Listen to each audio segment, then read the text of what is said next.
Y'all,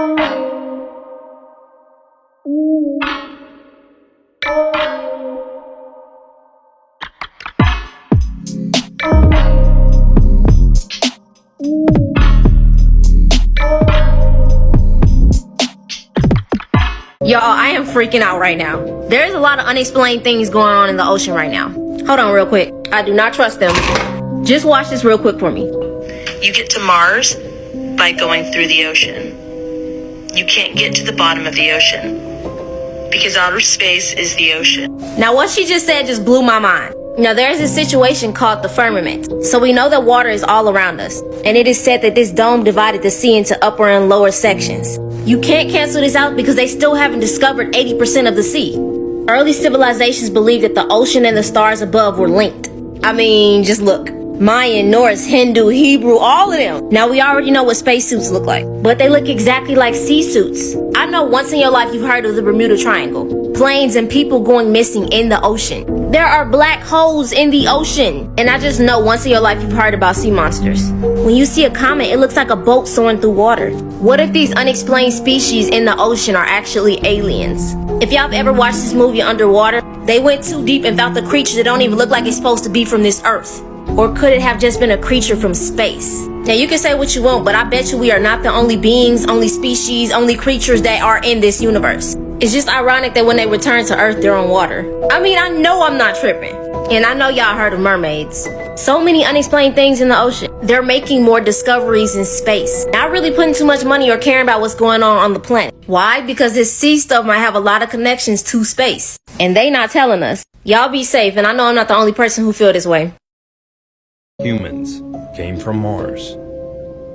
Recently, the NASA rover Perseverance has found organic matter suggesting that life existed on the red planet 3.5 billion years ago. Furthermore, the redness of the planet is believed to be a nuclear winter, that is a phenomenon caused by nuclear weapons being used on the planet. Well, there is a theory that human life actually started on Mars. And the reason why we're now on Earth is because we drained its natural resources and had no choice but to come to Earth. However, if you look at the current situation on Earth, it probably won't be long before Earth turns into Mars. So is it possible that... Guys, they found a doorway on Mars. Have you seen this? Just last week, Mars Curiosity rover took this picture. I don't know about you, but I really think it looks like a purposefully carved doorway in the side of a mountain on Mars. But scientists at NASA say it's just a place two rocks fractured due to weathering. It actually reminds me of that one conspiracy theory about Mars being our original home, but we made it uninhabitable, and then we moved to Earth and lost all the history on it. That one's crazy. What's your guys' opinion about the doorway? You know about Steve Jobs? Do you know he went to India before he started Apple? Maybe. I don't know. I don't think the reason he went to India was to study numerology and astrology. Because in India, numerology and astrology is supreme. That's what they do over there. If you look at Apple, he's a 28 life path. He founded Apple 4/1, 1976. And he incorporated 3/1, 1977. He's a 28. He started the company on a 28th day, and he incorporated on the 28th day. This stuff works. All conspiracies contain a nugget of truth. Watch this. About your conspiracy, brother. There aren't that many conspiracy theories anymore because we found out that all conspiracy theories, there's a nugget of truth in there. It came from somewhere. That's where it became a theory. And then it progressed to the point where it became a conspiracy theory because there was something there. See, in our industry, who pays you is who tells you what narrative you're allowed to use. And I'm not paid, so I own my narrative. Wow. So, if in media, somebody's getting paid. I've got one that can see. National Space Station. During spacewalks, air bubbles have been recorded on numerous occasions. How is it possible for air bubbles to be present in the vacuum of space? I once questioned astronaut Scott Kelly about this phenomenon. His body language and answers only created more questions. In 2013, astronaut Luca Parmitano nearly drowned during a spacewalk when his helmet filled with water. This happened again just last year. Air bubbles, helmets filling with water, and drowning. Are they in space or are they underwater? Now, what's really interesting is that they trained for spacewalks in an underwater pool with a complete ISS replica. Now, surely they aren't filming these spacewalks in an underwater pool and then editing them to appear if they're in space, because that sure would be something, wouldn't it? I'm calling on the Brevard County Commissioners to open a full investigation into NASA's fraudulent practices and use of taxpayer dollars. It cost NASA $3 billion. Sorry, but they just found what? So you've probably heard about all the crazy stuff that's happening in Sudan at the moment. The other day, Sudanese fighters seized the national laboratory. What they found inside, well, it ain't good. Inside the labs were samples of various different diseases, including cholera and polio, and that's only the ones that they're actually telling us about, so imagine what else is in there. Scientists, technicians, people that should actually be in there no longer have access to this place because the RSF forces took over it. And the WHO have just put out an urgent warning because, well, this could get messy. At the moment, Sudan are in a 72-hour ceasefire, but this ends today. All of these diseases in there, officials are saying they could create a germ bomb, which I mean would just cause havoc. So hit that follow button, and I will keep you updated. I had no idea that there's this UFO landing in Brazil in 1996. Holy shit, it's incredible. They recovered a crashed UFO, and there was living creatures that people came in contact with. The military came in, cordoned off the area, according to everyone who was there, according to medical records of people who were there. And one of them was this tiny little thing that this guy carried, and he carried it to wherever they were going to examine it. And when he carried it, he got whatever was on its skin. It had like a slippery kind of skin. It got into his body and infected him. And he wound up with this horrible general infection. And he wound up dying. His body shut down. His immune system shut down. His body didn't know what the fuck to do with this alien thing that he was interacting with. And there's real records of this guy contacting this thing, grabbing it, carrying it in. All these people witnessed it. And then this guy winds up with this insane infection shortly thereafterwards. That's all documented too, all of his medical records. Listen closely. Of your life every year. We're supposed to have 13 months of 28 days exactly, plus 1 day that represents the renewal. I mean, girls' periods are every 28 days, the ocean tides are every 28 days, the moon's cycle is every 28 days. Why do you think it's called a month? Because the original name was derived from the moon's cycle, which was called a moonth, every 28 days. And I'm sure you've heard of the idea that we live on the back of some cosmic turtle floating in outer space. And that's because turtles actually keep a calendar of this on their back. Most turtles have 13 sections in the middle with 28 days around the rim. The Native Americans figured it out and used the turtle as a calendar. The Bible even says in Job 12, 7 through 10, that all creation knows that God made them. But why has the world distorted God's perfect calendar? And where did the 13th month go? Well, what does sept mean? September? Sept is 7. October? Oct is 8. November? Novum? Nov is 9. December? Decem? December means 10, but I thought December was the 12th month. Well, let's think about the first month.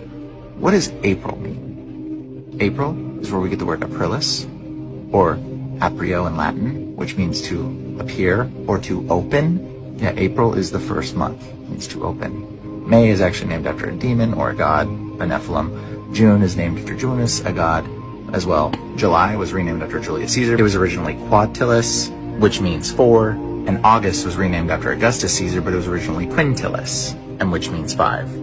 And Julius Caesar was originally the one who renamed the start of the whole calendar to confuse you. And the missing month, the thing y'all are missing, Sextilis. I know, it's weird, but it means 6. September is now 7, October is now 8, November is 9, December is 10. January is named after a god Janus. February is named after the god Februus, and March is named after another god or demon, Mars, the god of war, who ends things. And what's that famous Shakespeare quote? Beware the Ides of March? Oh yeah, here's Shakespeare manipulating our language again. The Ides of March was originally related to a timeline, meaning celebration. Celebration for the new year. So why'd they change it all? So our yearly calendar was supposed to start in April and end in March. And we were supposed to have 13 months of 28 days, which is 13 times 28 is 364, plus the 1 day which represents renewal to make it 365, that day also represents resurrection. Now, what day did Jesus die? It's actually April 3rd that a lot of historians assume, but what do you want to bet the calendar's been shifted a few days? And it was probably closer to April 1st. Hence the name April Fool's Day. Because you're a fool for believing a calendar that makes absolutely no sense and not recognizing the day that Jesus died for humanity. That's why they call it April Fool's Day. And demons celebrate April Fool's Day because the world has forgotten the day that your Lord died for you. All of this calendar shifting, they did it so that you cannot honor God's feast and holidays. They did it to confuse you. I mean, God specifically says, keep my days. He says, keep the Sabbath. That's part of his commandment. God wants you to honor his holidays. And so that's why the calendar's been shifted. So you can't honor God's holidays, and you don't even know what days they are. And Romans 1:20 basically says, God made creation so that you are without excuse if you deny him. So don't be a fool. Recognize that Jesus died for you. Do the research. Emperor Qin Shi Huang and the meeting he had with these Wanchu citizens. This is a quote. The people of the country of Wanchu reached China, were 10 feet tall, and covered their bodies with the feathers of birds and animals. And Qin Shi Huang talked to them about the beginning of heaven and earth, and they knew it as if they had seen it with their own eyes. It's written that these people had an amazingly efficient form of energy. It only needed something that resembled a cone or corn, which can light a whole room. If that object was thrown into a small river stream, it can light the entire stream for 10 miles.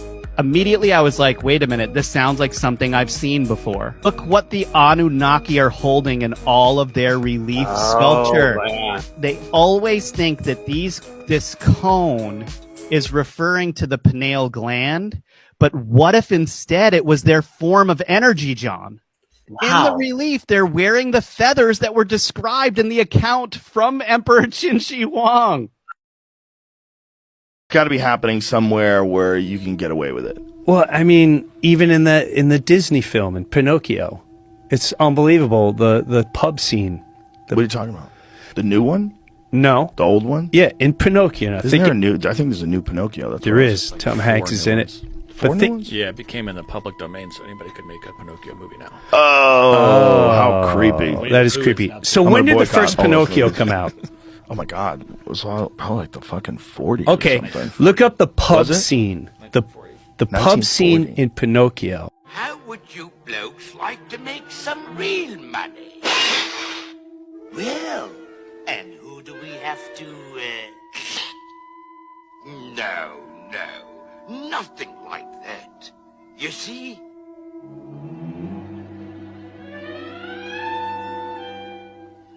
I'm collecting stupid little boys. Stupid little boys? You know, the disobedient ones what play hooky from school. And I takes them to Pleasure Island. Pleasure Island. Pleasure Island? But the law, suppose they... No, there's no risk.